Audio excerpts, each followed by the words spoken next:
Let's get her on. All right, man. Well, welcome to my podcast. I think the last time we talked, I had probably just started the media company. This was probably just an idea at the time. Yeah, man. And I was tuning into your clips and your videos and whatnot, and catching some of your motivational speech. It was. Nice, but your story is the reason I wanted you on here because it's inspired me, and we've only known each other for a little bit. But before I get into your story is what I'm interested in because it's super motivational, super inspirational. But I want to tell everyone how we met because I think that is an inspirational story to me, For just sure. because of how my life is. So before I jump into your story, I just want to tell the listeners a little bit of how we met. So if you've been following me for a while, you know that I'm a recovering alcoholic. I go to AA. I'm not promoting AA. That's how I got better. And so part of the service when I first got into it for my home group was they asked me to man the phone lines, which is an emergency phone line where, if you're an alcoholic in trouble or a drug addict in trouble, you can call this line and someone will talk to you or direct you to a meeting or something like that. That is the exact way that I got into AA. When I got here, I Googled AA and they sent me to the helpline, and that's how I got connected. So anyway, I was manning the phone lines, and one day we got a message from Tom. He was looking for some help with drinking, and I'm like, cool, that's an opportunity for me to help someone. So we ended up linking up. He was in town on business. He comes from somewhere else, and he was only here for a minute. So I drove down and I met him for dinner or lunch or something, and we just kind of chatted and basically just started a relationship. We just kind of connected like that on our mutual understanding of I'm an alcoholic and I'm trying to recover from it. At the time, he was struggling with some drinking. So that was kind of how we connected. And then, we just kind of stay connected like that. He went off and did his thing. Maybe a year later, I called you, I think. Something Something like like that, that. just out of nowhere and checked on you. And you were still doing good. You're like, oh, I'm just getting into all this fitness stuff and this David Goggins. You kind of introduced me to David Goggins. And I thank you for that because he's a nutcase. But he's super inspiring. So after that, I checked in with you once, and then a couple of years have gone by now, right? And then the other day, I was at the gym. I was like, what's up with Tom? What's going on with Tom? So I gave Tom a call, and he answered right away. He's like, bro, I got so much shit going on. You're gonna love this. And he told me a bunch of stuff that's going on, and I kind of wanted to share that with you. But I love the whole progression of that story. Just staying connected. We met over a mutual issue that we have, and we've really only talked a few times, but he has inspired me so much throughout the 4 years, not even talking to me, that I love his story and the stuff that he shared with me the other day. So that's kind of what I want to talk about today. So Tom Pryjda, thanks so much. Is that how I say it? Tom That's Pryjda? how you say, man. All right. Thank you so much for being on the show, man. That's my best recollection of how we met. I'm not sure if it goes down like that in your head, but It's yeah, exactly how we man. met. But I'd love to hear your story, more of it, because I don't know that much about you anyway. Yeah, But for sure. To kind of tack on a little bit about how we met and what kind of headspace that I was in when we actually met. I separated from the Army in 2019. In 2018, I failed a drug test for marijuana. And at 18 years, I thought, wow, my life is over. I didn't have any sort of direction of which way I was going to do, but I was introduced to David Goggins 1 year before I got out. And I read Can't Hurt Me. And I hadn't read a book since high school. And yet here I am 20 years later reading a book, or listening to a book at least. And I'm bawling my eyes out listening to this story because it just broke me down. And I had never realized in my entire life until that moment and how weak I was. And when I was getting kicked out, I'm here. At the same time, I'm realizing how weak I was. And I signed up for my first marathon before I even finished the book. So 2 months after I got out of the military, after I got separated from the Army, I ran my first marathon. And then I moved to Denver, Colorado. so When I fitness got, wasn't part of your story before the David Goggins story? nope, not at all. That's nuts. Okay, Nope, keep going. That nope. was crazy. And so when I was in the military, I did the very least amount possible that I could do at physical fitness and PT and whatnot. When I'm at physical training and whatnot, I did the very least. I did the smallest rotations. I just tried to get out of it as much as I possibly could. All the way up until my entire military career, I feel like I did that. And then when I got out, I had this sort of choice. I moved to Denver, and then I just picked a road of drugs. And I realized that, hey, this Goggins thing, it just kept screaming in the back of my head. Hey, Goggins is like, hey, you're weak your whole life. Why do you keep taking this weak decision? Why do you keep taking this weak route? And then before too long, I realized that, hey, it wasn't sustainable. And then I got accepted into an Amazon robotics apprenticeship program. So I went out to Raleigh, North Carolina for 3 months. And I realized that leading up to that 3 months, I was like, hey, this is my opportunity to make a chance. I'm going to go out to Raleigh for 3 months and I can get rid of this stuff out of my life. The 6 months leading up to that Raleigh trip, I realized that alcohol was the gateway to many bad decisions in my life. I felt like that every decision that had led up to point, every bad decision in my life that had led up to that point was either influenced by alcohol or drugs. And I'm just like, wow, I've got to make a decision in my life. And then Raleigh was that decision. I just wanted to say, hey, I'm done with it. How can I start this new life? And that's when I met you, man. I was just like, I told you, I was like, hey, man, I realized that this alcohol stuff, it's the gateway. I can't have one drink without wanting more, more, more, more. And ever since seeing you, man, I've been clean from alcohol for 3 years, man. It's one of the most. Take no credit for that. No credit for that. I was just doing like what the program taught me, which is to help someone that is in need. And I don't know, it's such a beautiful story. That I love that when you told me they were still sober after 3 years. It's like, man, how powerful is that? Like, you have nothing to do with AA, but that's one of the things that I was taught. Like just help somebody when they're in need. So I love that. That's crazy that you were not into physical fitness before a David Goggins book. It's awesome how you told me about a Tony Robbins thing the other day. I watched it and I feel like it changed my life. I started journaling and I did breath work this morning as a first thing before I looked at my phone, before I did anything like that. I checked out the priming thing. I didn't do it because I was at the gym and I was embarrassed to do all those weird Oh yeah, things, you don't but want to. Yeah, I'll get it. yeah, do that by yourself in the living room or something. Yeah, yeah. Not a good look, but I just love it. It was super inspiring. So where did you grow up and how did you grow up? Yep. I grew up in Vero Beach, Florida. I did a lot of moving from Ohio to Florida, Ohio to Florida, Ohio to Florida. I think by the time I was in sixth grade, I had probably moved 10 times from Ohio to Florida back and forth. And then finally settled down from sixth grade all the way till high school. Graduated high school in 2000 and unsure of the direction that I wanted to go. I remember military recruiters hitting me up and I give them the stiff arm and like I wanted nothing to do with them. I told them whatever I could to get them off of the phone or get them out of my presence. I took that almost a year off, did some concrete work with my brother and said, "Yo, I'm not built for hard work." Back-breaking work. So then I joined the military and then I joined as a parachute maintenance technician. So my first 12 years I was a parachute maintenance technician where just packing parachutes, I had over 10,000 pack-ups at my first unit. I made it to the pinnacle of my field, to the Army parachute team, the Golden Knights, which is the equivalent to we are the official aerial demonstration unit. So equivalent to the Blue Angels and the Navy the Air Force Thunderbirds. Traveling 260 days out of the year, jumping into air shows, football games, baseball games, things like that. I've jumped into Yankee Stadium twice, and Miami Dolphins twice, and Chicago White Sox, and a handful of others. Bunch How of fun, cool is that? right? What's that feel like dropping into a stadium? I've done skydiving once, and that was one of the best experiences. I'll tell you what, high school football stadiums on a Friday night get louder than major league stadiums. It's so cool. You can hear I high bet school actually. stadium at 3,000-4,000 feet screaming their lungs off. You can still. Yeah, that's cool. That's really cool.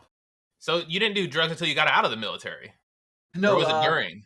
right after I graduated high school. Actually, there was about that year that I did a lot of experimenting during that time. Okay, and just got hooked up and caught up in the life, right? Yep, and yeah, it was just something I got complacent with in the military, and I felt like that I deserved it. I mean, how selfish is that? Is that when I was a pilot for the Army, flying Black Hawk helicopters. So after I left the parachute team, I went to flight school and started flying helicopters. And half the pilots that it was frustrating because this is what I told myself. I would come in the morning and half the guys would be still smelling of booze, even though we had limits on, hey, when you had bottle to throttle, and there was certain time frames. It's like, hey, these guys are allowed to come in here and be whatever it is they did the night before. Hey, I can do the same things. Leading up to my drug test failure, there were multiple occasions where I had used marijuana just because, like I said, I was complacent. I was telling myself these lies over and over again, and I believed them. Right. And it seems like something I identify with your story and mine is like the way I see that I was able to quit. It started with a decision. You too, because you made a phone call based on a decision. It wasn't like I'm going to try to quit. It was, you made the decision, I'm going to quit. Now what? Now, how do I get to the next part of that? And the reason I'm bringing that up is there has been a big theme on my podcast about people afraid to take that step. Kind of a lot of the same stuff that Tony Robbins talks about. And it seems like it's an epidemic, especially among men. A lot of men that I know, like, they have all these dreams, they have all these aspirations, they do have ambitions, but doing that, getting to that first part where they can start, seems impossible for a lot of men in my life. Have you experienced that? Do you know anything about that? I love how you say that in decision. You said decision there like 5 times, because every single day, every single person has a decision. We have a decision on what we're going to do with that day and how we're going to spend that time and how we're going to show up in life. We have that decision. We have hundreds, if not thousands of decisions every single day where we have that decision on how we're going to show up every single day.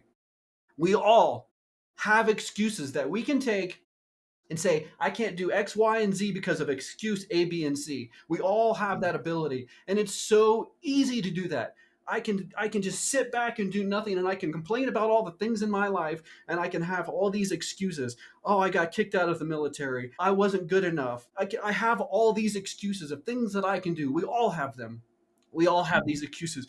But at the end of the day, we have decisions as well. I had a decision where I could have taken that decision to that road of drugs. I could have taken that road where I could just sat back and just let life take over me, and I could just sit in the passenger seat or even in the back seat on how life was going to happen. But I have the decision every single day. I make that decision to get up and choose the things that I think about.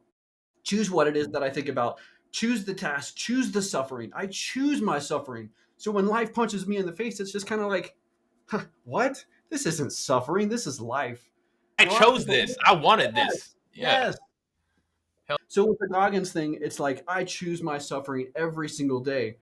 And it's just, I just love the life. So one of the things I wanted to share with you about some of the habits. I love talking about habits. The habits that we have in our life are who we become. So the habits that you have is who you are. I start my morning every single day with a 5-minute journal. This is my Tony Robbins priming has gone from a 15-minute exercise to about a 5-minute exercise. Every single morning I get up and I talk about the things that I'm grateful for, the things that would make today amazing. Daily affirmations. Yeah, daily affirmations. So like for this morning, I'm grateful for a life of freedom decisions. I have decisions in my life. I'm grateful for those decisions. I have the choice to choose the things that I do in my life. A lot of people don't have that. A happy puppy.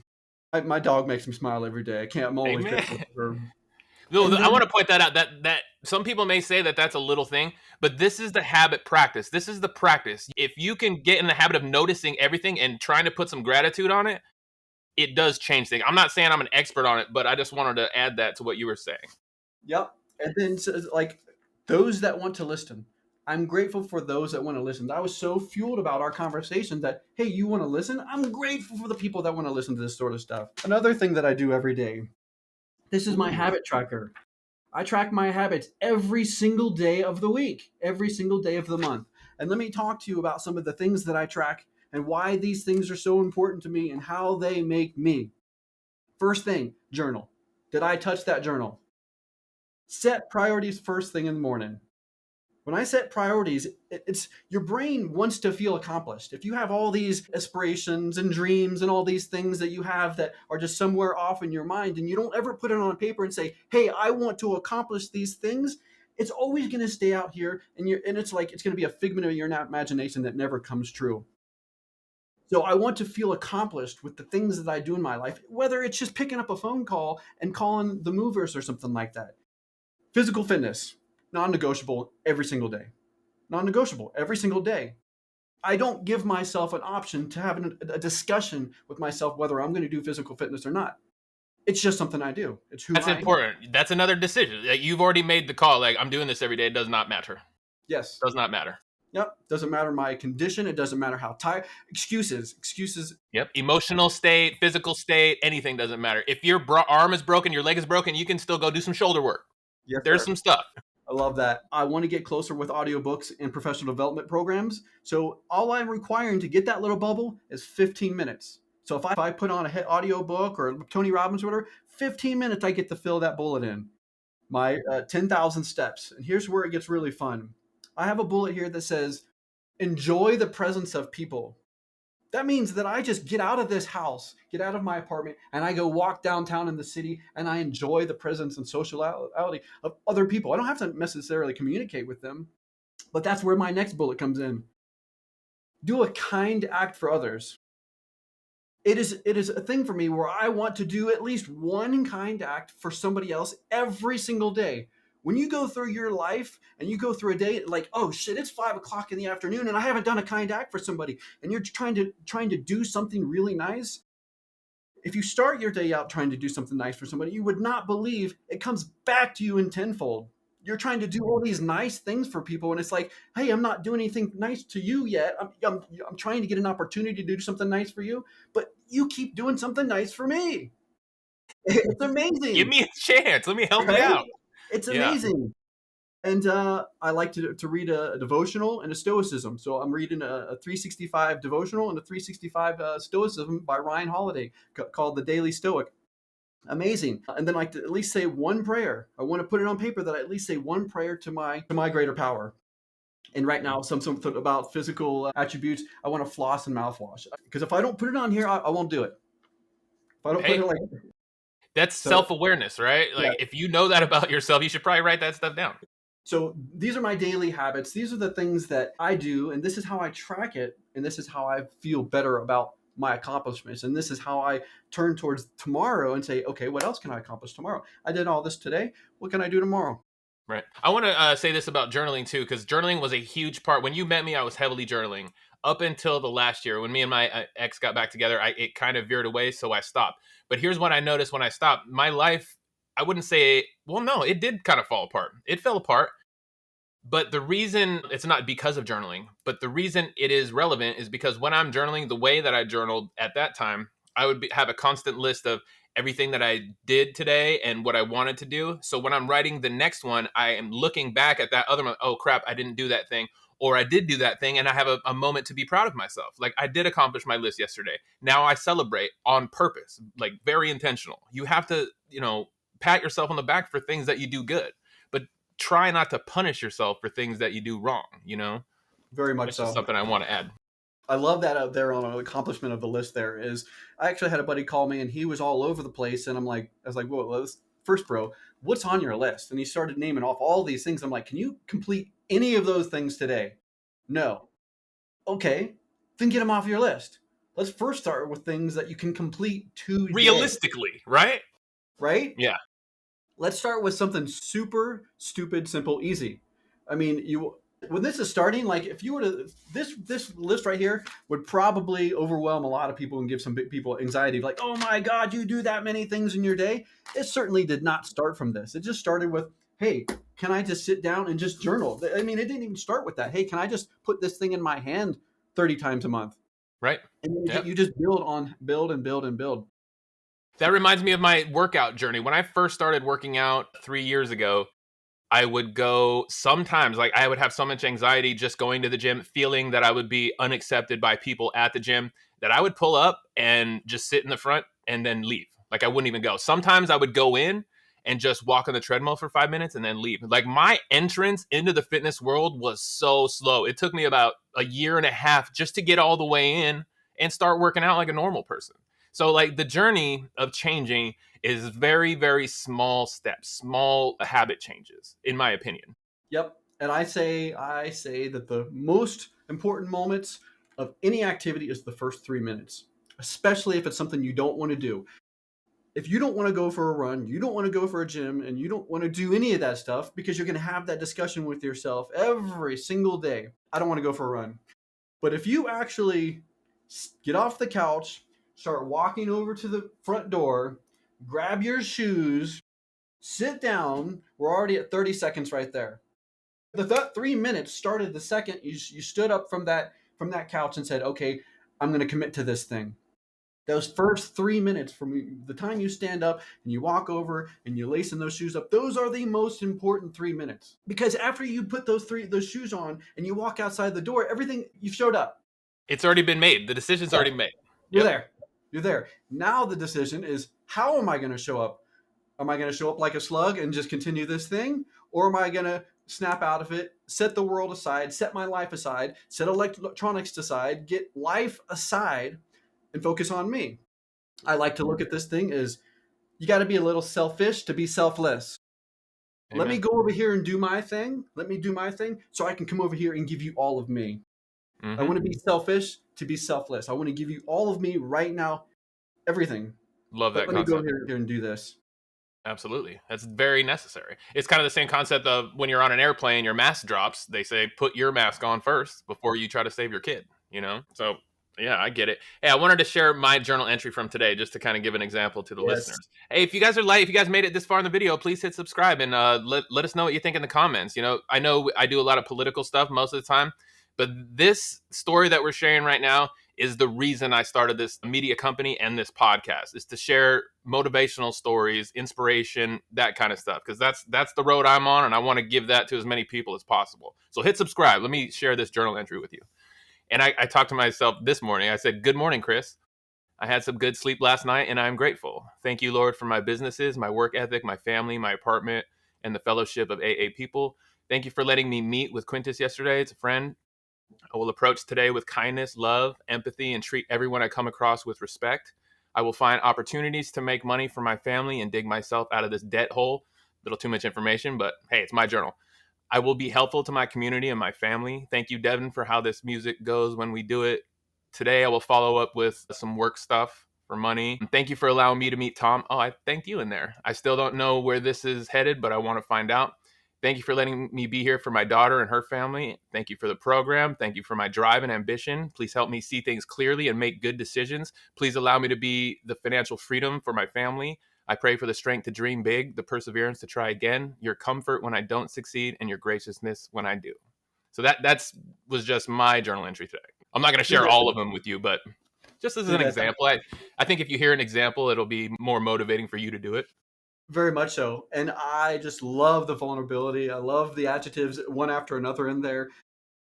You're giving description of your life and how you want to show up in the world. You just went off on all the things in your life. You just went over your values and everything that was important to you and put it right there at the beginning of your day and said, "Hey, this is what's important to me. This is what I want my brain to think about." It's amazing. It's so How this wonderful. morning went, I woke this because of you. We talked, was it yesterday? And you kind of gave me this, before you look at your phone idea. So when I got up this morning, the first thing I did was do a 5-minute breath work exercise my drummer sent me. And then I hopped right to my computer and did my journal. And then I looked at my phone and started my day, went to the gym and all that stuff. And I found this was the first time I've done that. And I felt much more guided today. Like I had more purpose just going to the gym, like it felt great. So I appreciate you for that. That's why I want to keep you in my life, Tom. Man, I absolutely love that. And I kind of want to share one story here about where I'm at right now and Absolutely. how. I want you to tell me what you're about to do. That was the story I wanted to hear too. You're Yeah. about to So go crazy. So December was my last Tony Robbins event. So November, just recap the last 6 months real quick. November, I went to Las Vegas and did a Unleash the Power Within with 9 other veterans. We were in one room with a massive TV, immersed into Tony Robbins' world for 4 days, watching it live on a TV. There were like 30,000 people live in person, and then like another 40,000 across the planet, all tuning in live. When I first saw that I had the opportunity to go to another Tony Robbins event 3 weeks after that, I was like, wait a minute, that's 3 weeks after this event. There's no way in heck I can ask for another week off. I was working for Amazon at the busiest time of the year. It's after Black Friday. It's right there in the beginning of December. It's the most busy time. Okay, so this event is called Unleash the Power Within. The second day ends, and I'm kind of like, why is this called Unleash the Power Within? I'm still not grasping it. Day 3, it's called Breakthrough Day, and it's like your brain just kind of, and you're like, I get it, I'm unleashing the power within, I get it. Yeah. So then love I that. started to look at this thing 3 weeks later, and I'm like, gosh, like maybe I should take a look at this. By day 4 of this Tony event, I'm like, it no longer was, hey, I need to take a look at this. It turned into, I must do this. I have to do this. Hell yeah. So I went to my boss. I was so ready. I was considering, hey, what if he says no? Okay, I Quit. quit. I Yeah. quit. That's how committed I was. When I told him, he had seen the 3 weeks prior leading up to this, and he's like, well, of course. So I was like, awesome. So then I was connected through a veteran outlet, and then a week prior, so the tickets are $7,000.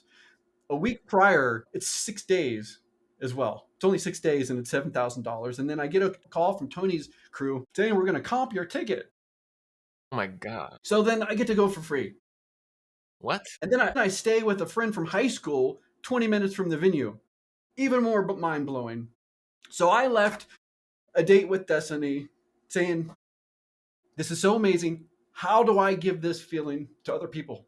How do I share this? How do I give them this? So leading up to now, so I wanted to give it back to veterans through physical fitness because that's what it makes me feel good. So I want to give that feeling back to other people. So I went to a personal trainer course in Bentonville, Arkansas in April. It's a 3-week course where I was no internet, no communication with outside. You're in the middle of nowhere with about 20 other veterans getting extremely vulnerable. I've never shared so many vulnerable stories in my life. And it was just so moving to have this communication and connection with other people that it's a certified personal trainer course, but like 10% was physical fitness. It was way more about the connection with individuals. So I graduate this course in April, motivated to be a personal trainer. I fill out one application. I have one interview. I knock it out of the park. A week later, I get a call saying, hey, you don't have enough experience in the industry. Me, this really motivated guy, I was ready to start dropping resume, application. I was just ready to go buck wild. And I didn't do that.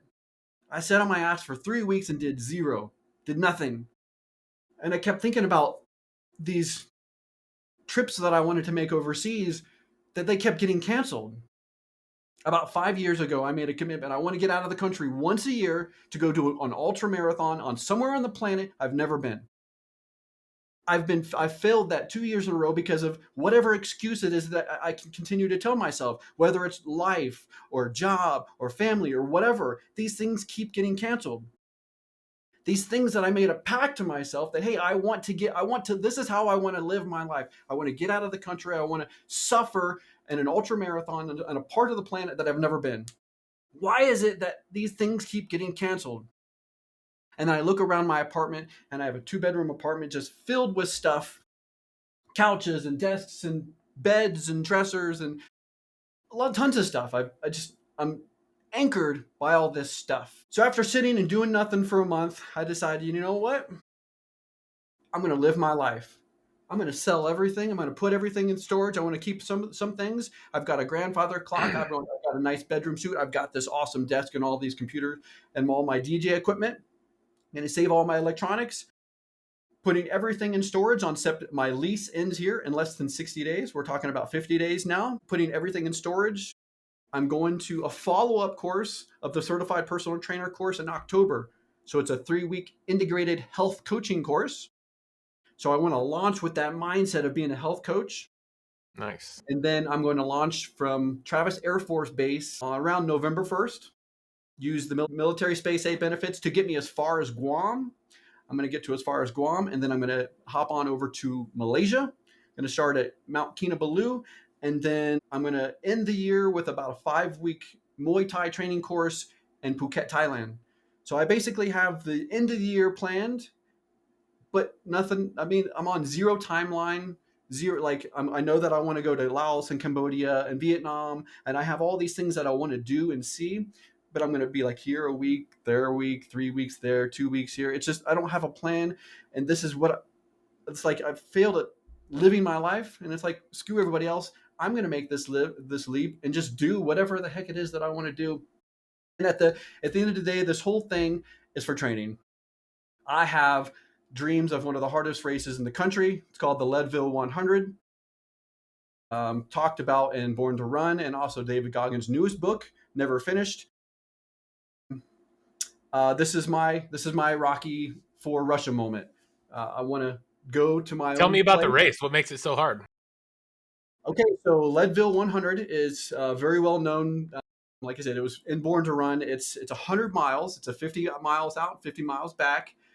It's in Leadville, Colorado, at the highest town in the United States. So we're at 10,200 feet. The race starts at 10,200 feet. So you're already really You can't high, breathe. You can't breathe at right? all. So it's about 40 miles out. Then you have a 3,000-foot vertical climb that you got to go up and then down, go cross a river, and then turn around, go back over that 3,000 foot, and then it's got a 30-hour cutoff. So the biggest thing about it is about 4,000 people put in the lottery every year. 100 are selected. 70% fail. So it's a very high fail rate.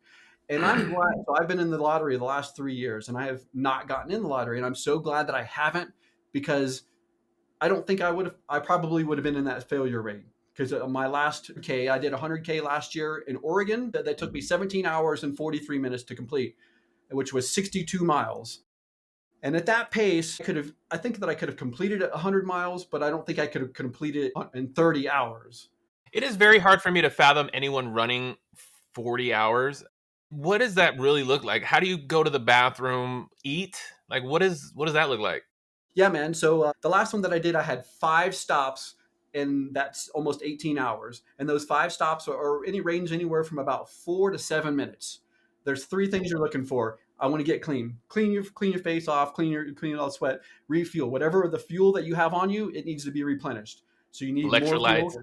Yep, electrolytes, protein bars, carbs, all that sort of thing. And then the third thing was, what can I eat right now? So you can have the fuel with you that you take out, but give me a cheeseburger now. I want some noodles now. Give me something I can carry and eat right now, and I'll eat all that other stuff later. So those are the big 3 things. Peeing and all that stuff, that kind of just comes with the territory. You just go when you go. Like Forrest Gump says, I needed to go, I went. Okay, that's revealing. So it's just happening.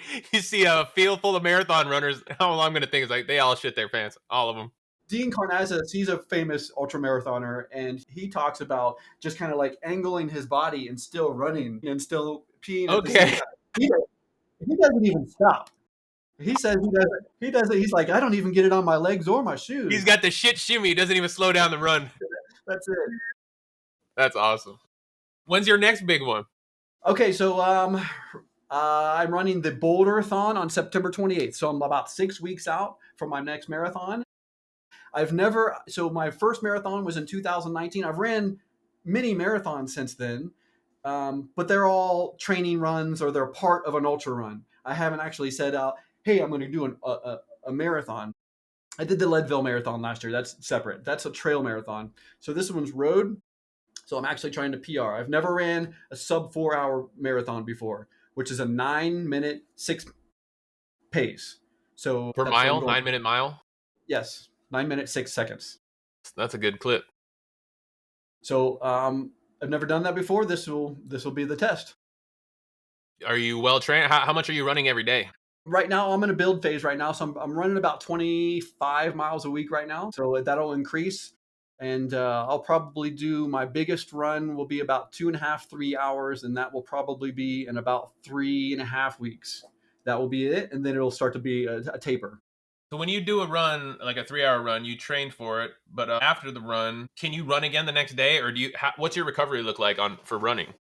So recovery, that will be a long day. So I work out 6 days a week as far as attacking my nervous system. But the 7th day is usually stretching, flexibility, mobility, that sort of thing. So very, very light on the nervous system. All this is how we tax the nervous system. So on a big day like that, my long runs are on Saturday. So on Saturday, I'll do a big run. I think it's like a 95-minute push this Saturday, and then Sunday is my day off. So that gives me the opportunity to get faith in my life, and then also sort of just get out of the house and rest those muscles a little bit. Yep. And then I have some compression pants. Are you familiar with these? Yes, I've had those after my surgery, actually. Yeah. Well, no, they were filled with ice. Don't they just pump you? Yeah, these go around your entire leg and foot, and they squeeze your leg. I mean, these things get massive. They come out several inches, and they squeeze each section. There's 5 different sections, and it squeezes towards your heart. Oh, okay. It just kind of pumps it to your heart? Yep. Does it get cold? No, it actually gets hot. So by the time you're in those things for an hour and you pull those things off, yeah, my legs are pretty hot, sweaty by that time. All right. Especially if I do it after a run. Yeah, I bet. Well, Tom, you're doing a bunch of stuff, man. It's super inspiring. I'm very glad. We should do this a lot, actually. Yeah, man. I want to put myself in a position financially to next time you decide to go on a little world tour, I want to go film it. I want to go make a bunch of content around it.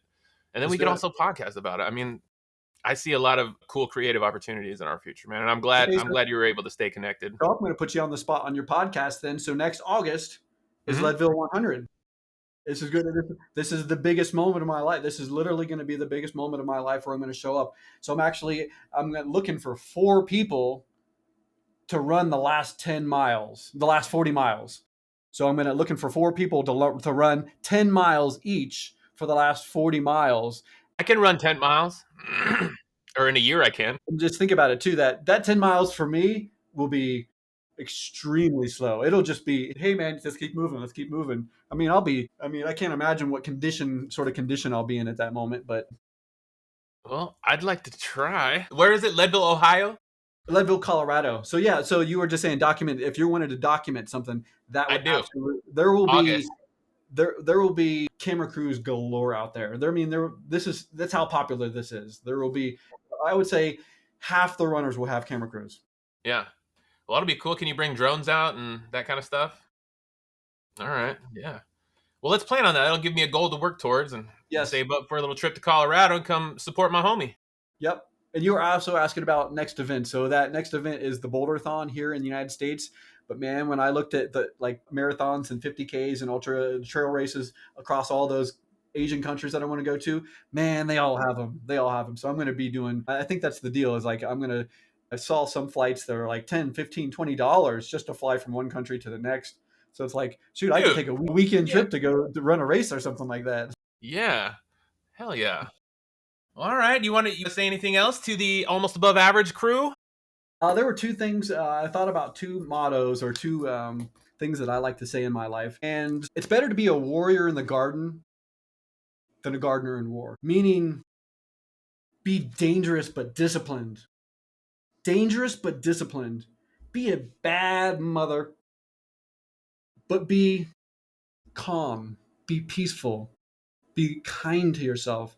Love yourself. Take a deep breath. Don't let anxiety get over you. Be dangerous. Be that person in the garden. Be that dangerous warrior sitting in the garden, thinking about how wonderful his life is, that he's here in a garden and not covered in blood. Be dangerous. All right, guys, stick around. Let me know what you think in the comments. Subscribe to the Almost Above Average podcast. Anywhere you see this, jump in on a comment. And I'll link to Tom's website, and you guys can keep an eye on he has a blog going for his athletic situation, or what do you call it? Thons.